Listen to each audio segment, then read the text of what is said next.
A los asistentes, muchísimas gracias por el entusiasmo, gracias por estar presentes, por estar prestando el oído para esta interesantísima conferencia que nos va a brindar la querida Clelia Moure. Recordamos simplemente para poner en contexto que estamos en el marco del proyecto de investigación de la Universidad Nacional de La Plata, que dirijo. Mi nombre es Daniela Tezarreta. El proyecto se sitúa en torno a la temática de los recintos amorosos y por lo tanto estamos invitando a especialistas en algunos de estos temas para que nos conversen un poquito y amplíen el marco teórico con el que estamos transitando estas interesantísimas cuestiones. Así que presento a Clelia, quien es doctora en letras por la Universidad Nacional de La Plata, también es magíster y profesora en letras por la Universidad Nacional de Mar del Plata, en la cual es docente e investigadora, circunscripta en el área de teoría literaria desde 1994, miembro muy activo del CELEIS y de la red de intercambio Catatai. Tiene numerosísimas publicaciones, entre ellas voy a destacar el texto que se denomina Escrito a mano, notas sobre la escritura, el cuerpo y el sujeto en la literatura contemporánea,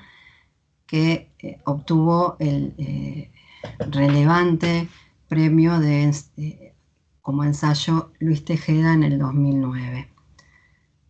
Ella nos va a compartir la conferencia que se titula La extrema soledad del discurso amoroso.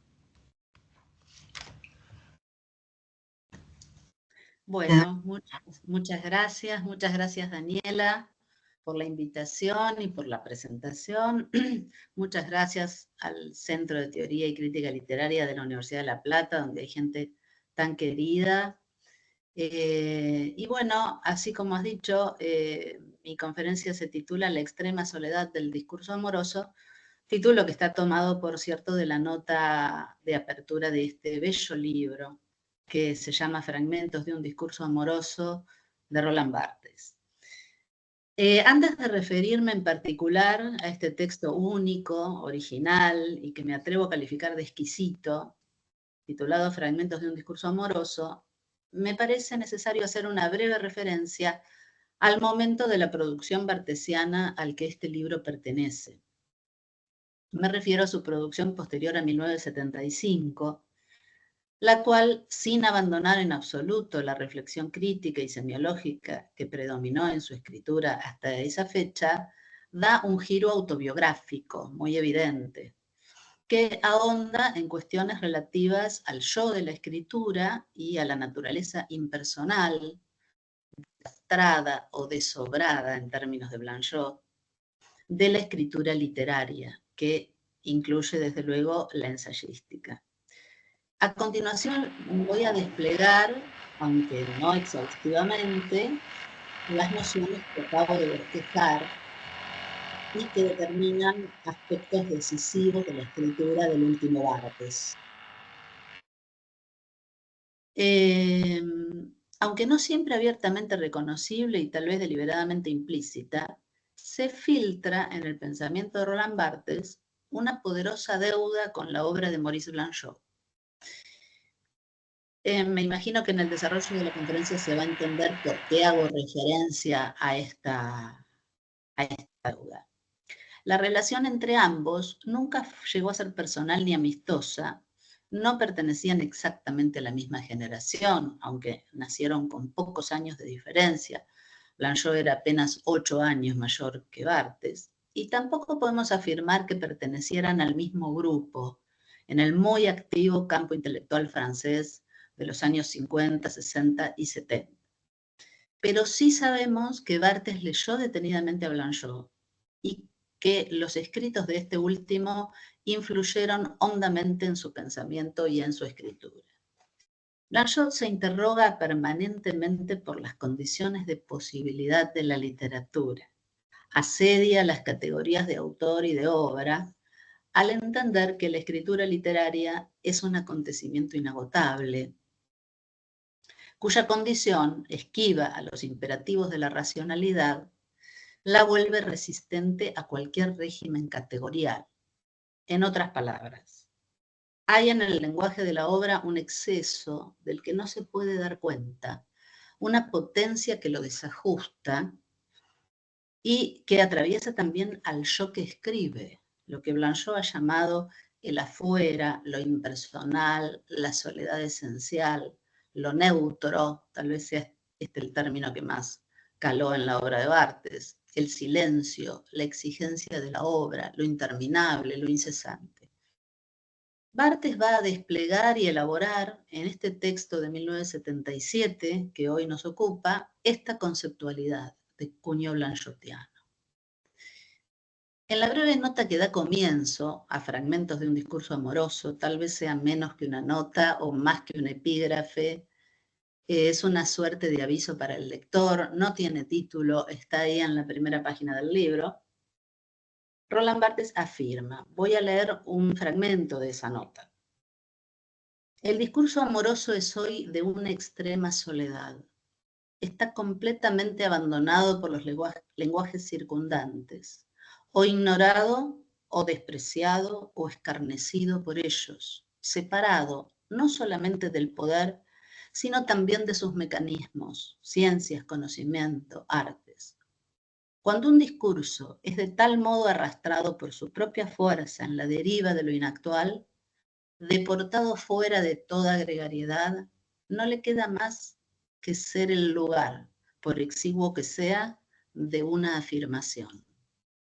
Esta afirmación es, en suma, el tema del libro que comienza. Fin de la cita. Nuestro autor declara la ausencia de una filosofía que comprenda este discurso, que lo acoja en su seno, que no lo rechace.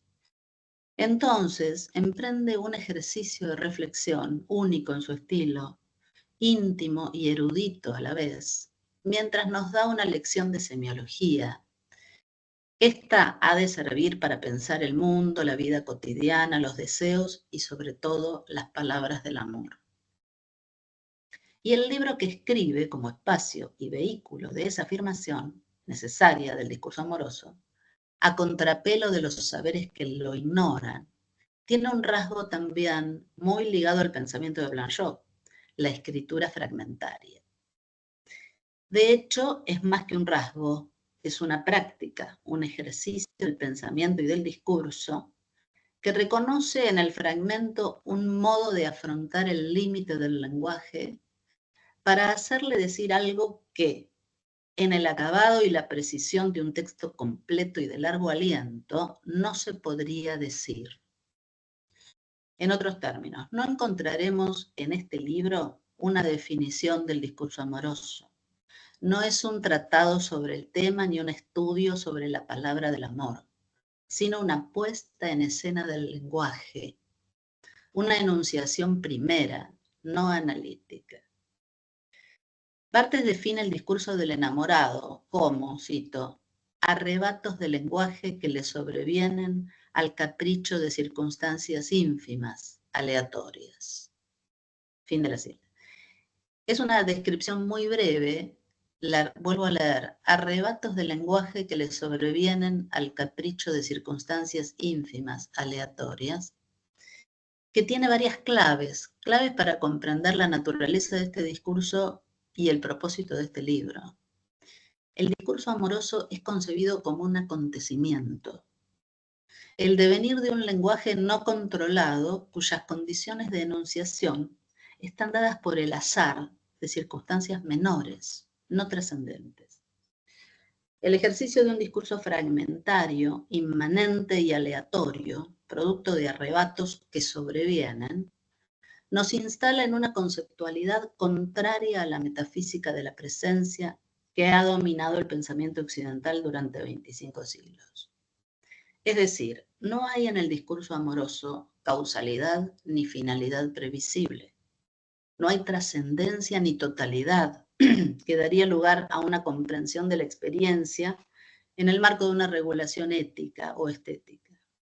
Se trata de la puesta en escena de un lenguaje arrebatado que se sostiene a sí mismo sin el recurso a un metalenguaje que lo explique o lo circunscriba a un sentido o lo ponga al servicio de un saber. Por eso Barthes organiza el texto en figuras. Él las define como retazos de un discurso que fluye, algo que ha sido leído, escuchado, experimentado. Fin de cita. Me voy a detener un momento en esta opción de método, que es la figura, porque es clave, porque todo el libro está articulado en figuras. Son figuras, ahora voy a decir en qué sentido utiliza Barthes el término, que tienen además referencias y están escritas o bien al margen o bien al pie de página. Y esas referencias, como dice aclara Barthes, tienen que ver con algo que ha sido leído, escuchado, experimentado y que va a dar a la escritura. Entonces, figura no está utilizado en sentido estrictamente retórico, sino como acción del lenguaje. Barthes lo explica, da una larga explicación, haciendo una etimología del término. La figura es una acción del cuerpo y también una acción del lenguaje a la vez. Entonces, es una acción del lenguaje o bien una afección, porque también él no usa en este libro este término, pero corre muy subterráneamente una línea de pensamiento ligada a Spinoza, que Spinoza aparece a pie de página en varios fragmentos. Entonces, el lenguaje, la figura está concebida como acción del lenguaje, como afección. Los lectores, los que amamos la literatura, sabemos que el texto literario nos afecta y que hay momentos particulares de afección en cada texto. Esos momentos inolvidables o memorables, como él los califica, constituyen una punzada, el puntum que reelaborará en su texto sobre la fotografía. Hago acá un brevísimo aparte. La noción de puntum que aparece desarrollada y maravillosamente explicada en La Cámara Lúcida, texto de 1980, 5 años posterior a este, aparece aquí ya mencionada y ya funcionando en la idea de la figura del discurso amoroso. Constituye una punzada, algo que sale del texto y viene a punzarme, parafraseando al Barthes de La Cámara Lúcida. Voy a dar, para que se entienda, voy a dar un ejemplo personal, que por su condición no sirve como ejemplo. No puedo escapar a esa contradicción, porque es todo ejemplo es personal. No sirve como ejemplo, pero tal vez, espero, sirva didácticamente para hacerme entender, para transmitir aquello que en mi lectura da a entender Barthes con la noción de figura memorable. Acá va mi ejemplo. Seguramente todos los que me están escuchando han leído y recordarán un cuento muy conocido de Julio Cortázar que se titula Lejana. Integra la primera colección de relatos del autor, Bestiario, publicada originalmente en 1951. Ese cuento tiene una figura, o habría que decir hace una figura, una acción del lenguaje que afecta o puede afectar al lector. Porque soy yo y le pegan, trata de explicarse a sí misma Alina Reyes, la protagonista. Su diario personal, que es el cuento de Cortázar, el cuento es el diario de Alina Reyes, registra las intermitencias, la fugaz pero insistente presencia de la otra, la lejana. Sabe que hay un puente, viento helado y nieve entrando por los zapatos rotos. Ese puente, ese viento y esa nieve están del otro lado, pero también aquí, en la conciencia de Alina, en la piel de su tedio, en la certeza de que al fin la hallaré y nos miraremos. Leí este cuento por primera vez en la temprana adolescencia y lo recuerdo. Lo he releído muchas veces y me sigo preguntando por qué insiste en mi memoria con alguna de sus frases inolvidables. Tengo una respuesta. Esa conciencia desdoblada y frágil, que es una figura. La de una subjetividad desplazada que necesita encontrarse con la otra, la lejana, la íntima desconocida. Por eso escribe Alina Reyes en su diario la paradójica consigna, ir a buscarme. Y va. Esa figura me afectó en la primera lectura e insiste con su poder de afección. Barthes nos advierte, cito, cada uno puede llenar este código según convenga su propia historia. Magra o no, es necesario que la figura esté allí, que el lugar, la casilla, le esté reservado. Fin de cita. Esa frase que se articula en la figura tiene su empleo en la economía significante del sujeto amoroso, dice Barthes. Su principio activo no es lo que dice, sino lo que deja en suspenso. La figura estalla, vibra o se repite como el motivo de una música dominante. Es lo que insiste, podríamos decir. Está fuera de la totalidad, por eso es un fragmento. No se organiza ni forma parte de un relato. Las figuras, vuelvo a citar a Barthes, se agitan, se esquivan, se apaciguan, vuelven, se alejan, sin más orden que un vuelo de mosquitos. Este libro ha sido sometido a un orden insignificante, el de la convención milenaria del alfabeto. Las referencias de cada figura tienen orígenes diversos, provienen de lecturas insistentes, de lecturas ocasionales, de conversaciones con amigos y de experiencias de la propia vida. Todo lo cual está referido en cada fragmento, como les dije, en los márgenes o en el pie de página. He elegido para comentar con ustedes 3 figuras y después voy a hacer referencia a una cuarta en las conclusiones. Ausencia, declaración y escribir. Todas las figuras tienen un nombre que le otorga su lugar en el orden alfabético del libro y un título que no siempre coincide con el nombre de la figura. Es un título literario dado al fragmento. En este caso el título es El ausente. La figura, decíamos, es ausencia. Es uno de los fragmentos más largos del libro. Tiene 8 breves parágrafos. Yo me voy a detener en el parágrafo 5. Allí Barthes señala una situación particular del discurso amoroso. Voy a leer unas 8 líneas de ese fragmento. Dirijo sin cesar al ausente el discurso de su ausencia. Situación en suma inaudita. El otro está ausente como referente, presente como alocutor.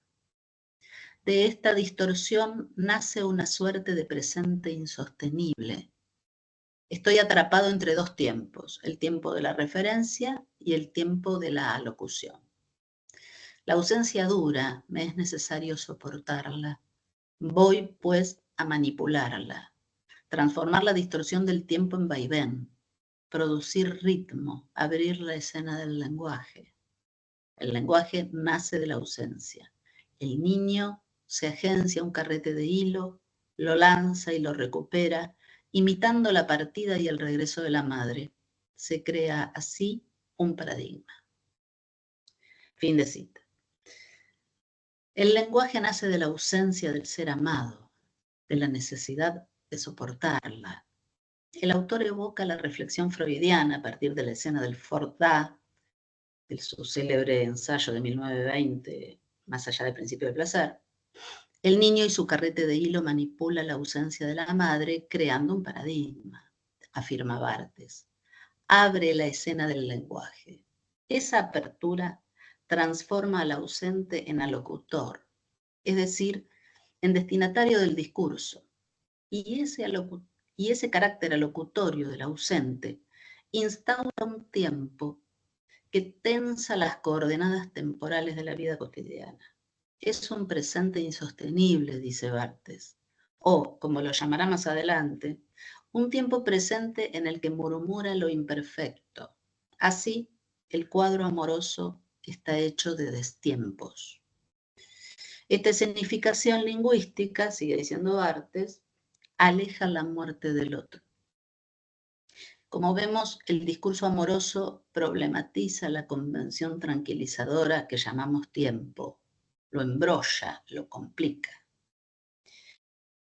El discurso amoroso, en virtud de su extrema soledad, es, no obstante, capaz de abolir la dicotomía pasado-presente, dando lugar al presente en el que se aloja otro tiempo, un tiempo sin ausencia. Podríamos decir máxima soledad y máxima potencia del discurso amoroso. Parece filtrarse subterráneamente el tópico literario del amor más poderoso que la muerte. Este fragmento está sostenido por las referencias al Werther de Goethe, al poema L'Absent de Víctor Hugo, a la escena del Fordá, que la reflexión freudiana considera la escena inaugural del lenguaje humano, y también a El banquete de Platón, que es un texto que atraviesa todo el libro. Segunda figura. Estas tres figuras que he elegido las analizo brevemente y después vamos a ver por qué las tomo y si nos ayuda a llegar a alguna conclusión. Declaración. El título que le corresponde a esta figura es La conversación. En este breve fragmento también se diluye una dicotomía propia del pensamiento occidental clásico y moderno, la oposición excluyente palabra-cosa, nada menos. Y esto se observa desde la primera frase, muy potente, cito. El lenguaje es una piel, yo froto mi lenguaje contra el otro. Y sigue así. Envuelvo al otro en mis palabras, lo acaricio, lo mimo, converso acerca de estos mimos, me desvivo por hacer durar el comentario al que someto la relación. Fin de cita.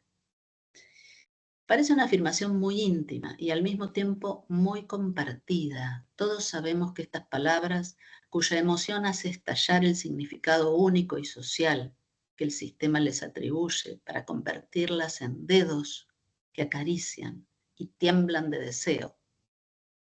Poner en correlación la palabra y la caricia, la palabra y el temblor, la palabra y el mimo, como una sola naturaleza que vibra en un desvivirse sin término, es una sutil pero poderosa contravención a la norma conceptual de nuestro racionalismo, que lleva siglos separando las palabras de los cuerpos. Como ha dicho Barthes en su texto de 1975, Roland Barthes por Roland Barthes, cito brevemente, la opinión pública tiene una concepción reducida del cuerpo. Es siempre, al parecer, lo que se opone al alma. Toda extensión tanto metonímica del cuerpo es tabú. Fin de cita. El discurso amoroso es, sin ninguna duda, una extensión metonímica del cuerpo en la escritura. Así se lo concibe en este libro y en toda la obra de Roland Barthes publicada durante los últimos 5 años de su vida. Tercera figura, escribir. El título literario para esta figura es Inexpresable amor.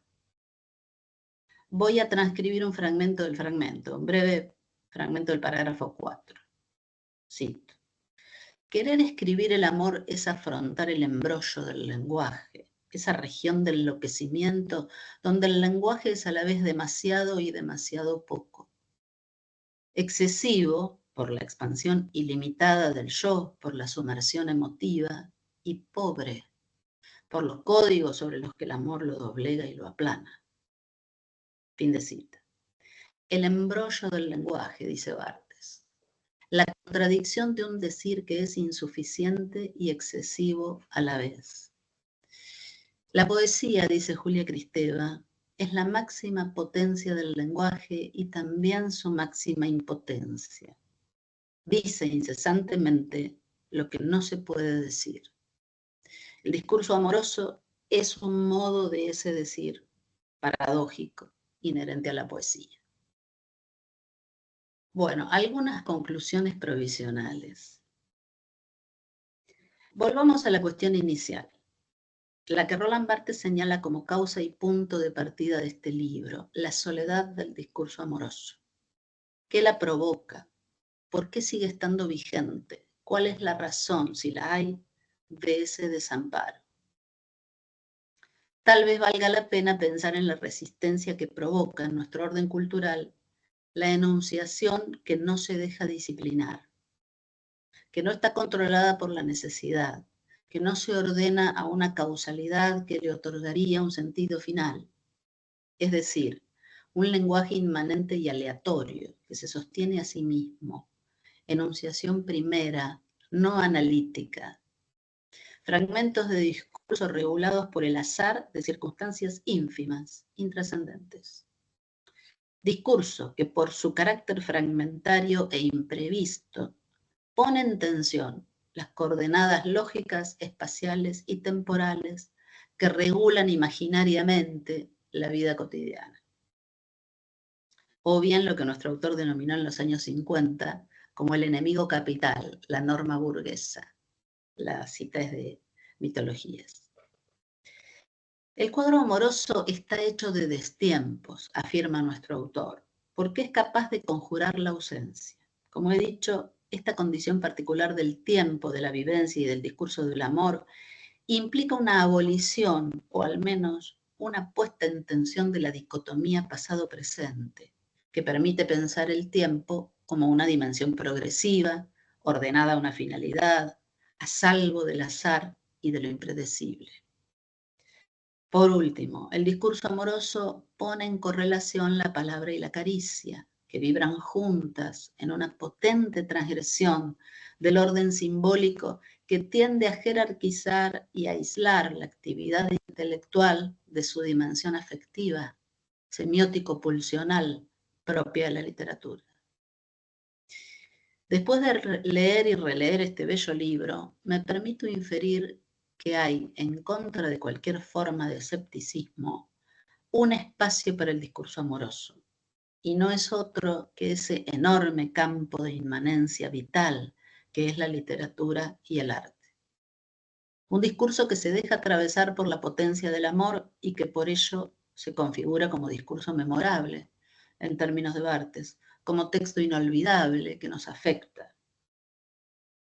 La lectura provoca devenires imprevistos, indeterminados. El texto literario, como el discurso del amor, no es una idea ni una posición a cargo de quien produce y lee, sino una afección. Hacia el final del libro, en el fragmento titulado Te amo, Barthes plantea la cuestión central del libro con absoluta claridad. Cito unas 7 líneas de ese fragmento. Te amo carece de matices, suprime las explicaciones, los acondicionamientos, las gradaciones, los escrúpulos. En cierta manera, paradoja exorbitante del lenguaje, decir te amo es hacer como si no hubiese ningún teatro de la palabra. Y esa expresión es siempre verdadera. No hay otro referente que su proferición. Es un performativo. Te amo carece de otro lugar. Es la palabra de la díada, maternal, amorosa. En ella ninguna distancia, ninguna deformidad llega a hender el signo. No es metáfora de nada, es una figura cuya definición no puede exceder el encabezado. Fin de cita. Por ser un decir inmediato, es decir, pura proferición, no le corresponde en ningún lugar científico. Te amo no compete ni a la lingüística ni a la semiología. Su instancia, eso a partir de lo cual se lo puede hablar, dice Barthes, sería más bien la música. Lo que importa, dice un poco más adelante en el parágrafo 9, es la proferición física, corporal, labial de la palabra. Fin de cita. En este fragmento del libro, nuestro autor parece responder a la cuestión que insiste a lo largo de sus casi 300 páginas. La palabra del amor no cabe en ningún espacio científico porque sus figuras carecen de metalenguaje, se agotan en su decir, son intraducibles. Al afirmar que la frase palabra de amor no tiene sentido sino en el momento de ser proferida, el autor, y esta es mi modesta conclusión, está homologando la palabra de amor a la palabra poética, como la poesía, como la llamada. El discurso amoroso es un decir intraducible a otro lenguaje, o bien solo cabe en el lenguaje de la música, de la literatura, del cine, de la pintura, etc. Ejerce de un modo particularmente intenso su estar fuera de la lengua en la lengua. Y esta condición resulta indispensable para que el texto poético y la palabra del amor digan lo suyo. Se trata, por lo tanto, de una conducta verbal que no se somete a los imperativos del lenguaje social ni se mide por su valor referencial. Las figuras que hemos recorrido en este libro y muchas otras que podríamos hacer, que podríamos proferir, hacen sensible el tiempo que parece haberse detenido o que se vuelve circular o discontinuo. O hacen palpable y perceptible la presencia del ser amado, remontan la insuficiencia del lenguaje en virtud de un decir proferido a flor de fuego. La frase es de Vallejo. Hay un vacío en mi aire metafísico que nadie ha de palpar, el claustro de un silencio que habló a flor de fuego. Yo nací un día que Dios estuvo enfermo, ha dicho inolvidablemente César Vallejo. El postulado central de la ética de Spinoza reza: un cuerpo está allí donde actúa. Me atrevo a parafrasear El Príncipe de los Filósofos. Un texto está y actúa allí, en ese cuerpo que lo escucha, lo produce o lo lee. La literatura, como el amor, nos afecta, provoca imperceptibles devenires, a veces nos libera, a menudo nos interpela, siempre nos transforma. Muchas gracias.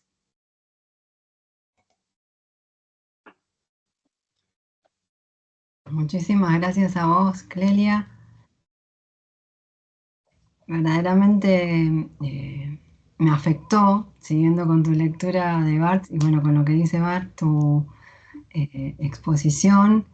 Te agradezco con admiración porque para mí fragmentos de un discurso amoroso lo leí hace muchos años, lo estuve releyendo para esta ocasión y me planteaba muchísimos interrogantes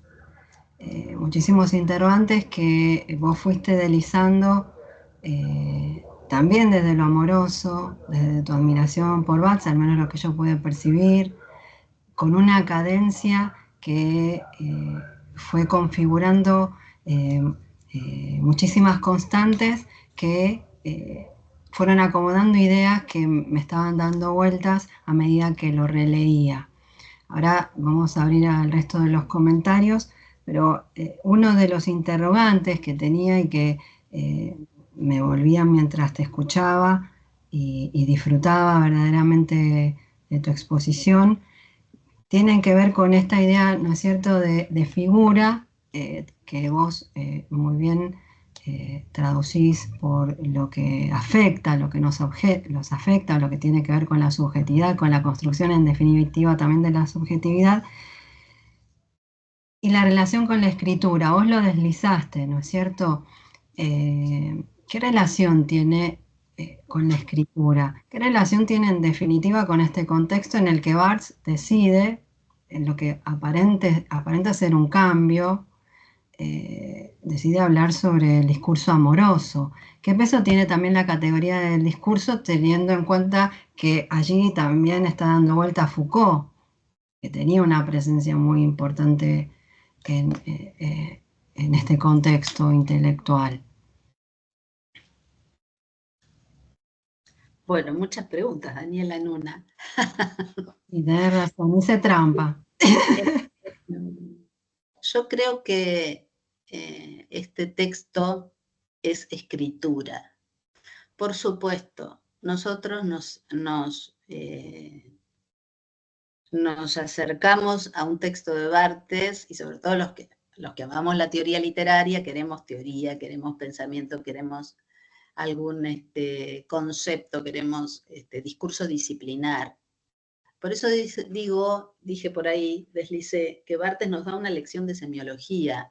La semiología ha de servir para entender la vida. Sí. Y en un gesto muy disruptivo, tan disruptivo como sutil y suave, no es complaciente con ese pedido que los lectores de la teoría reclamamos, y escribe Barthes escribe un texto que está, por supuesto, deliberadamente, estoy segura, en el límite de la enunciación discursiva disciplinar, en el límite de la literatura, en el límite justamente que se produce y que no se puede definir entre la escritura y el cuerpo, entre la idea y el deseo, entre, digamos, lo intelectual y lo pulsional. Él explora el límite, trabaja desde ese lugar. Por eso no es complaciente con nuestras expectativas teóricas o puede no serlo. Termina siendo una fiesta leer este libro, pero termina siendo una fiesta porque uno acoge muy bien este desplante que nos hace Barthes. Sí, tal cual. Es escritura. Y por supuesto que por esa razón lo seguimos leyendo. Exactamente. Porque si no diríamos, bueno, un texto de 1977, que nunca, no sé, ha sido, sí, por supuesto, objeto de muchísima crítica, pero me refiero que no está en el centro de la reflexión bartesiana, o no ha sido puesto en el centro de la reflexión bartesiana, porque no es ese su lugar.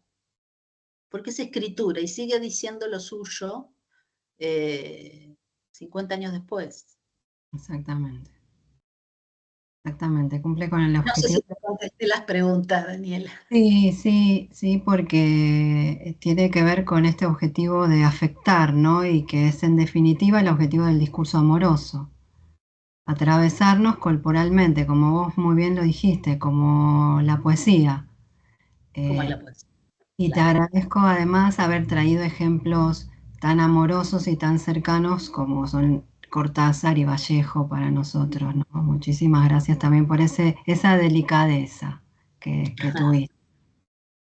Así que bueno, abro por supuesto el espacio, los comentarios. Aquí ya tenemos en el chat Cecilia que dice el borde propio de la literatura, acotando a lo que vos comentabas, Clelia, la orilla difusa y ambigua del lenguaje literario. No sé si querés comentar algo más en relación a lo que dice Cecilia. Sí, sí, lo que dije, que este libro problematiza el discurso. Claro, El discurso crítico, pero no deja de serlo. Problematiza el discurso crítico, pero no deja de ser discurso crítico. Es un libro claro. erudito, podríamos decir erudito. Las referencias, bueno, no me, no me explayé en las referencias porque sería muy tedioso y además no hace falta. No, no. Pero si lo recorremos, tiene casi 300 páginas, hay una cantidad enorme de referencias, además heterogéneas, porque es un libro que conecta con discursos absolutamente heterogéneos y con experiencias de vida de Barthes, porque están las conversaciones con los amigos que han Claro. provocado algunos de los fragmentos. Está aclarado por ahí el amigo con iniciales, ¿no? A veces uno adivina de quién se trata y a veces no.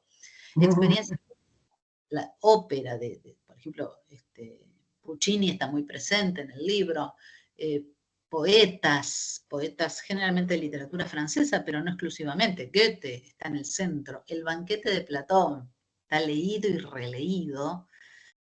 Bueno, es un libro heterogéneo, de múltiples entradas. Podríamos decir con Deleuze es un rizoma, pero un rizoma que no tiene centro ni fin como el rizoma, ¿no? No tiene ni centro ni fin y es inagotable como la literatura. Por eso yo di el ejemplo de Lejano. Ustedes me dirán, uy, vos otra vez con Cortázar. Es que es un texto que insiste desde mi adolescencia por algo, porque es una figura memorable. Bueno, así infinitamente podríamos hablar de la insistencia de las figuras, la insistencia de a lo mejor una ópera de Puccini o un poema o un fragmento de un poema que cae en la escritura porque estamos pensando en él insistentemente, porque eso me afectó, pero esos contenidos, como dice Barthes, entran en la economía significante del sujeto amoroso, sin poder asirse desde el discurso teórico. Exacto. Esta es lo que nos desespera un poco frente a este texto, ¿no? Nos desespera como profesores, como lectores no. No, claro. Es increíble cómo se imbrica constantemente con la experiencia del amor, esta conformación o esta concepción de la escritura. Insisto entonces que, por favor, hagan comentarios, pueden hacerlos por el chat, pero también pueden hacerlos, ¿no es cierto?, ahora activando el micrófono, la cámara. Y es una instancia en donde tenemos que aprovechar a una de las pocas especialistas en Barthes que tenemos en el país. Entonces, no soy especialista en Barthes, Daniela, por favor. Sí, mira, después de esta conferencia, por favor, no me... Soy una admiradora de Barthes. Bueno, de esta admiradora de Barthes, admiradora especializada, quedemos allí. Negociemos con esa expresión. Entonces, insisto, acá el Luney dice, Barthes nos provoca en ese dulce amargo del deseo, dice Luney, de Salta, te comento. Queremos teoría y nos da escritura, y por eso continuamos persiguiendo. Claro. Así es. Buenas tardes, Clelia. Hola, buenas tardes, Cintia. ¿Cómo estás? Muchas gracias por la conferencia, fue hermosa. Simplemente un comentario, ¿no? Yo, bueno, no soy especialista y era una de mis primeras veces con este libro. Me llamó mucho la atención, más allá de cómo está estructurado, las elecciones que toma. No sé, quería saber si es que cuando lo leíste por primera vez te había pasado esto de el sentido de contradicción, esto de no es algo erudito, pero al mismo tiempo hay un montón de citas, hay al mismo tiempo con estas elecciones que hiciste, ¿no? Justamente bajo la figura de escribir está lo inexpresable del amor, pero al mismo tiempo hizo un libro de, al menos en mi PDF, son 189 páginas, es un montón. Entonces, si querías contar un poco más sobre cómo te sentiste la primera vez o cómo te sentiste ahora, que ya lo has ojeado tantas veces, estas contradicciones que aparecen todo el tiempo en este libro. A mí no me resultó nunca particularmente incómodo porque, digamos, yo creo que despliega las contradicciones del arte y de la literatura. Te contesto desde donde te puedo contestar, que es desde mi experiencia como lectora, como profesora, como amante de la literatura y de la teoría. Son las contradicciones de la poesía. Yo desde mis primeros pasos en la crítica literaria empecé a trabajar con poesía. Y la poesía es ese discurso que expresa lo inexpresable. Yo estoy convencida, la nombré por ahí a Kristeva, porque yo le debo a Julia Kristeva una especie de mirada básica sobre la poesía, ¿no? Y ella explica muy bien en muchos de sus libros esta contradicción de la que vos hablás o que vos la llamaste contradicción. El discurso poético es un decir que dice lo inexpresable, afirmación y negación simultáneas de las posibilidades del lenguaje, máxima potencia, máxima impotencia del lenguaje. El poema nunca va a decir lo que quiere decir, pero lo dice infinitamente. Eso es el escándalo de la razón. ¿Qué podemos hacer frente a eso desde el punto de vista racional? Nada, aceptar esa contradicción como una afirmación de opuestos que la poesía realiza. Eso lo sabemos los lectores de poesía, aunque no hayamos leído Kristeva. ¿no? Cuando uno se encuentra con un teórico como Barthes, como Kristeva, como Blanchot, entiende que la literatura es la gran maestra de la teoría literaria, no al revés. Porque esa contradicción que vos percibís, la percibimos los lectores de poesía. Es el decir de lo que no se puede decir, dicho incesantemente, ¿no? Por eso Blanchot habla de lo incesante, lo interminable, el texto literario como inagotable. Por eso empecé la conferencia hablando de la deuda del pensamiento de Barthes con el de Blanchot, porque este libro pone en la escena del lenguaje lo interminable, lo incesante, y por eso es heterogéneo. Su orden es alfabético, que es lo mismo que decir no tiene ningún orden, es un orden insignificante, lo dice Barthes, que es un orden insignificante. El orden del alfabeto, o sea, un orden arbitrario, otra contradicción, un orden cualquiera, porque es la puesta en escena del lenguaje, de un lenguaje atravesado por los cuerpos, por las lecturas, por los sentimientos, por las conversaciones, por las lecturas que insisten y por las ocasionales, por lo que nos pasa. Entonces, esto, que es la literatura y la vida, es una puesta en discurso de la literatura y la vida, digamos así. No quiero definir porque no se puede definir, pero bueno, estoy tratando de bordear el problema para decirnos a nosotros mismos qué dice este libro. Muchas gracias. De nada.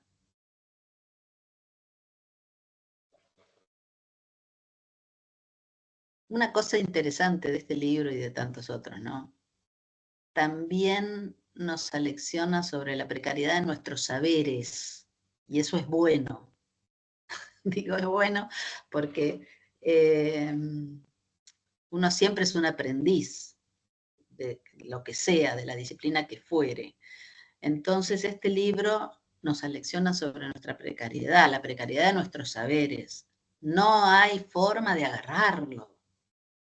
¿Qué podemos hacer? Lo que hice yo en esta media hora, producir sentido, Claro. como nos pasa con la literatura. Pero los saberes hacen agua un poco, ¿no? Frente a esta heterogeneidad de la literatura. La precariedad del individuo también, del ser humano, ¿no? Estamos atravesados por lo precario y bueno, y eso es lo que impulsa la búsqueda y por lo tanto la constitución del lenguaje, la constitución de la escritura, la constitución de la poesía. Y podríamos seguir buscando, no para dar definiciones, sino justamente para dar cuenta de los alcances que sigue teniendo, ¿no es cierto? Como si fuesen aristas o flechas que salen por todos lados, que imbrican el libro desde el interior hacia el exterior con distintas posibilidades y construcciones de sentido. Claro, Así acá es. Cecilia dice, bueno, lo inasible de la literatura, que también es otra de las constantes que está configurando el texto, ¿no? Lo inasible, que tiene que ver con lo que vos comentabas recién. Así es.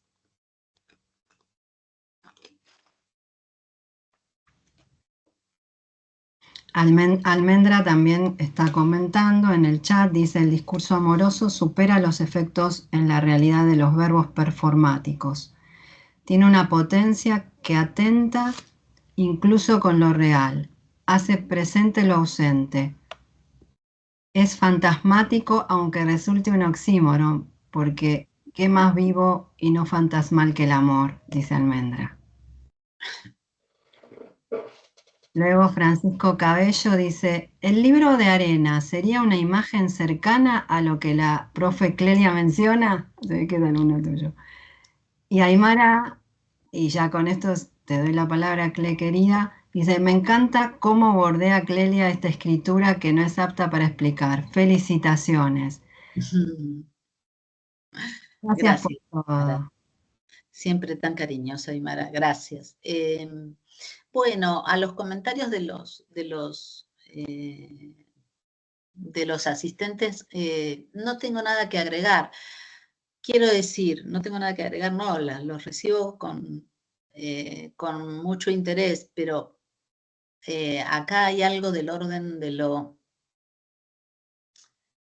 A ver, lo que quiero decir es, la producción de sentido es imparable a partir de un texto como este. Entonces, Sebastián creo que era que preguntó sobre el libro de arena. Seguramente en el libro de arena y en cualquier otro libro de Borges o de cualquier otro autor habrá infinidad de figuras. Por eso dije yo cuando hablé de Lejana, que sé que es un ejemplo que no sirve como ejemplo, porque es un ejemplo que a mí me ha punzado de manera particular y que no necesariamente sirve para otros. Entonces el ejemplo no funciona acá, ni la ejemplificación ni la definición. Las categorías propias del discurso expositivo son un poco insuficientes. Entonces cada uno tomará su camino para leer este libro. Sí, estoy de acuerdo con los que han comentado que la escritura literaria nos afecta y que o no, porque puede pasar que no, pero el arte en general nos afecta. Hay escenas, a lo mejor de una película que uno no ha podido olvidar, y siempre son fragmentos, ¿no? Por eso me detuve en la opción de método de Barthes, porque el fragmento que él, por supuesto, despliega poniéndose en la estela de una tradición muy larga de escritura fragmentaria, hace con el lenguaje un movimiento muy particular y que supera la posibilidad del texto completo, del texto armónico, del texto unitario. Entonces, esa interrupción del pensamiento es lo que produce el efecto de sentido. El valor de lo fragmentario. Este del libro levanta, como pocos que yo he leído, el valor de lo fragmentario. Y eso por ahí para nuestra mente racionalista y nuestra mente ávida de explicaciones e inclusiones nos frustra. Pero hay que verle el valor al fragmento, ¿no? Es una tradición que sabemos viene de Hesíodo y de Heráclito, digamos de la antigüedad preclásica. No sé si contesté algo de lo que me preguntaron, pero bueno. Sí, Clelia. No te imaginas el universo que nos estás abriendo. Es fascinante, fascinante la exposición y bueno, y las adendas que estamos aprovechando gracias a los asistentes. Para mí son muy nutritivas y seguramente para los asistentes también. Aquí Corina dice, me llamó particularmente la atención la mención de que Barthes plantea de algún modo que no hay separación entre las palabras y el cuerpo, en oposición a una tendencia que suele tratarlos por separado. Me interesaría escuchar más sobre la escritura como extensión del cuerpo. Muchas gracias por la excelente explicación. Bueno, acá nos tenemos que pelear con un presupuesto epistemológico e ideológico de nuestro orden cultural. La famosa res cogitans, res extensa, que viene del siglo XVII de Descartes. Como que Descartes, acá hay que citarlo de cajón, pero no es una cuestión de un pensador, sino de todo un orden cultural que se sostiene en esa separación. Res cogitans sería la cosa que piensa, res extensa la cosa corpórea. Bueno, las palabras y las cosas, va a decir Foucault. Bueno, vos lo nombrabas, Daniela, a Foucault, claro. La reflexión sobre la supuesta separación entre las palabras y las cosas. Es un presupuesto teórico, epistemológico, ideológico de la cultura occidental que, por supuesto, es pre-reflexivo, es decir, nos atraviesa de una manera que no lo vemos. La escritura de Barthes y el discurso amoroso y el discurso poético y el arte insisten en señalar la inconsistencia de ese presupuesto. sea, ¿qué es lo intelectual puro? No existe lo intelectual puro, yo me atrevo a decir eso. Lo puramente intelectual no existe. Somos seres heterogéneos. Somos seres heterogéneos. No, el discurso del arte y el discurso del amor ponen en tensión ese presupuesto. Yo creo que lo desautorizan, lo desmienten.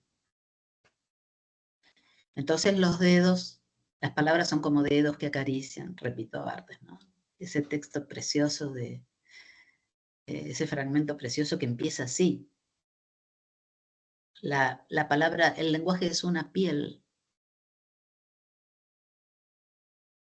Y lo sabemos, porque no es que sea una cosa, uy, nunca me había dado cuenta. Claro que sabemos que el lenguaje puede ser una piel y las palabras pueden ser dedos que acarician y tiemblan.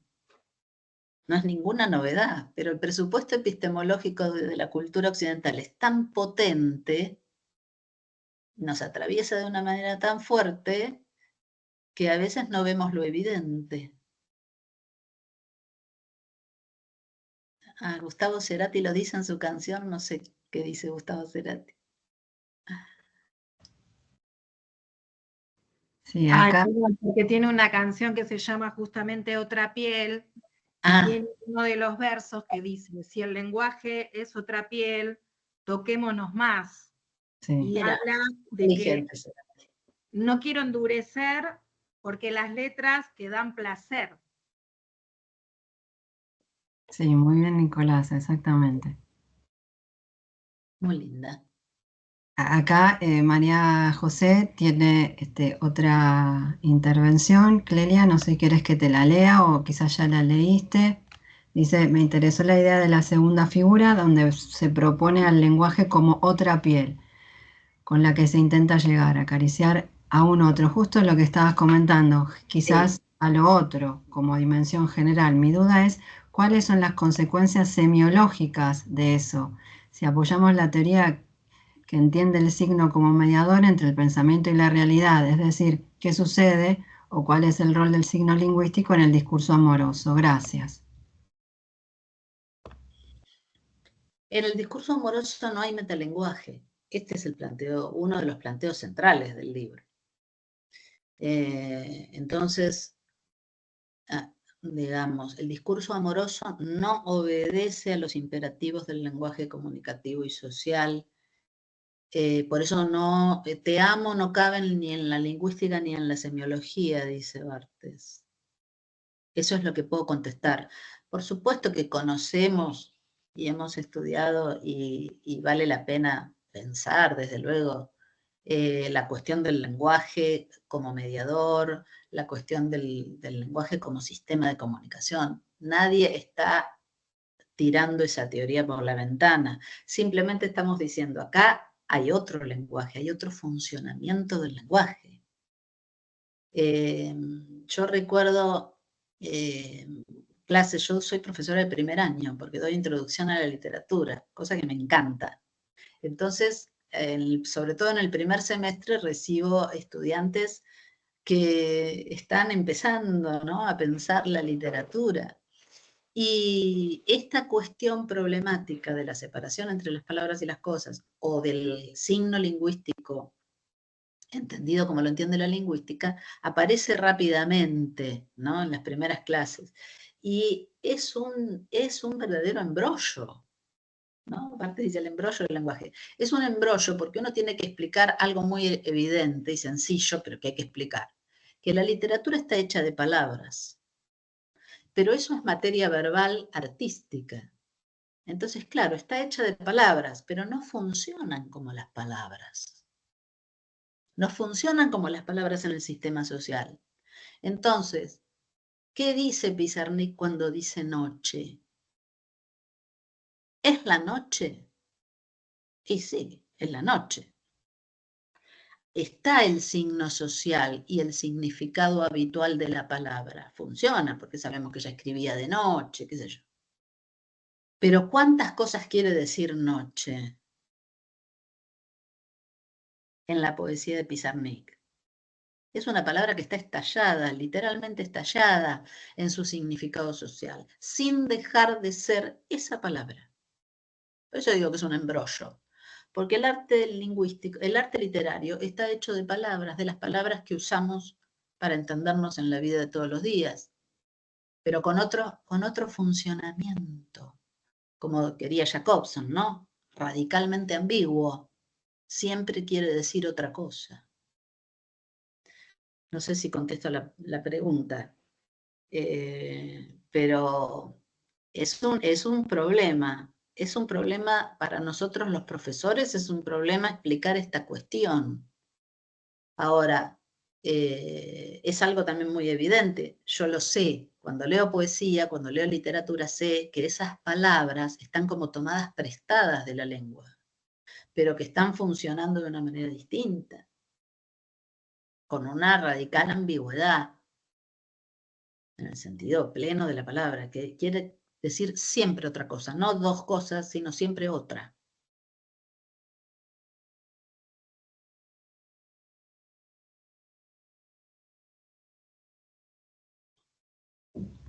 Acá Francisco hace una acotación, dice, hablamos porque somos, pero somos porque hablamos, diría don Julio. Y bueno, María José te agradece, te dice, se entendió, muchas gracias. Sí, el lenguaje nos configura, claro que el lenguaje nos configura, sí, nos atraviesa. Y esa heterogeneidad del lenguaje también nos atraviesa. Exactamente. Bien, entonces, si ya no tenemos intervenciones, comentarios o otro modo de evolución, iríamos terminando por aquí, Clelia querida. Bueno, Daniela, muchas gracias por la invitación. Fue un placer para mí. Para nosotros también. Bueno. Verdaderamente nos dejaste extasiados con tu exposición. Muchísimas gracias, Clelia, por tu generosidad. Gracias, muchas gracias por todo. Y a todos los asistentes por la paciencia, la escucha. No, gracias a vos. Muy amoroso tu discurso. Gracias. Nos vemos pronto, ojalá. Nos vemos pronto. Seguramente sí, seguramente nos vamos a ver. Abrazo enorme. Bueno, hasta prontito. Adiós. Chau, chau. Chau a todos. Agradecemos mucho a todos los asistentes y bueno, damos por finalizado el encuentro. Que sigan bien y muchísimas gracias. Adiós. Adiós. Gracias, hasta luego. Chao. Gracias, Dani, un abrazo. Muchísimas gracias a ustedes. Ya detuve la grabación, así que gracias, chicos. Muchísimas gracias. Bueno. Así que presento a Clelia.